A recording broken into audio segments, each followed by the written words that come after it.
Hello student, welcome to our channel.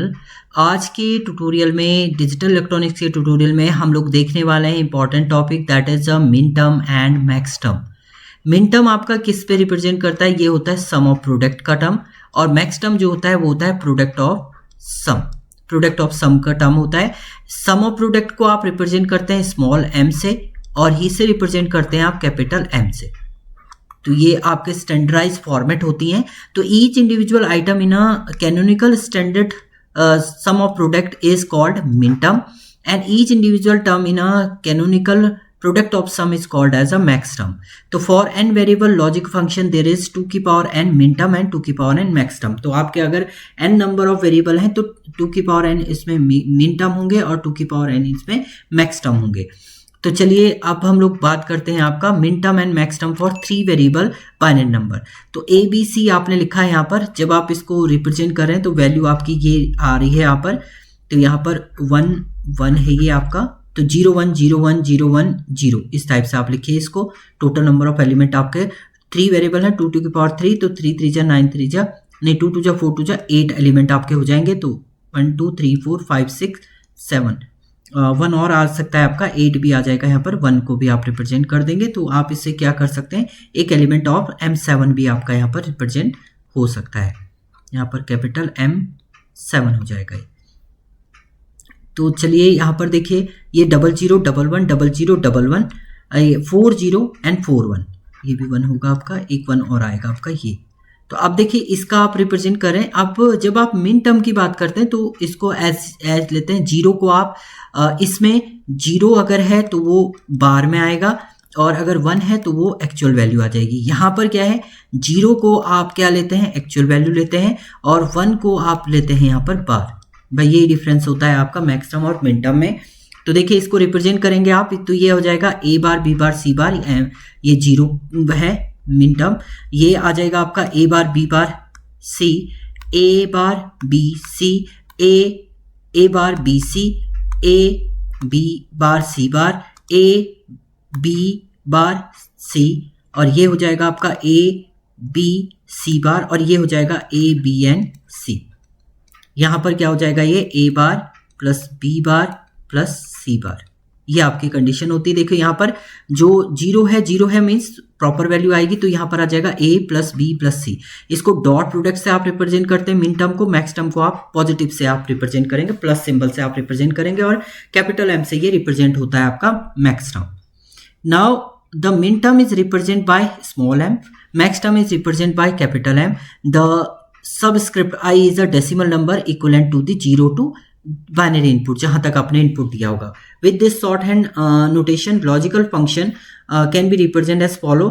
देखिए y equal to आपने लिखा है इसका इसका आप निकालेंगे मिन टर्म। मिन टर्म निकालना है तो आपने क्या किया, वैल्यू लिख दी। देखिए यहाँ पर तीनों वैल्यू आपकी विदाउट बार है, तो 1 1 1 हो जाएगा, और 1 1 1 का डेसिमल इक्विवेलेंट 7 होता है, तो ये M7 हो गया। यहाँ पर देखिए ये बार है तो इसकी जगह पे 0 आ गया, अदर वैल्यू 1 1 है, तो 1 2 4 से अगर आप निकालें तो 2 + 1 3, तो ये M3 वैल्यू हो जाएगी। यहाँ पर क्या हो जाएगा आपका, 1 2 4 से आप निकालें 4 + 1 5, तो 5 हो जाएगा आपका। ये 1 2 4 से आप निकालेंगे तो 4 आपका है, तो 4 हो जाएगा। बार को आपने 0 लिखा हुआ है, तो यहाँ पर M हो जाएगा 3 4 5 7, एंड 3 4 5 7 ये डिनोट करेगा आपका सम ऑफ प्रोडक्ट को।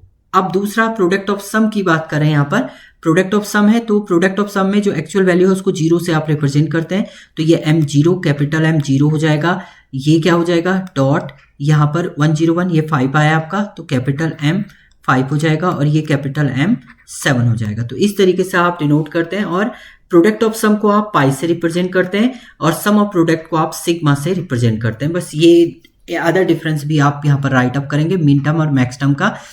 If output function is 1 then it corresponding to min term. If output function is 0 then it corresponding of the max term. Find the SOP and POS of expression given to table. देखो यहाँ पर आपका min term max term आपको find out करना है, तो आप इस पूरे का आप min term और max term फाइंड आउट करेंगे।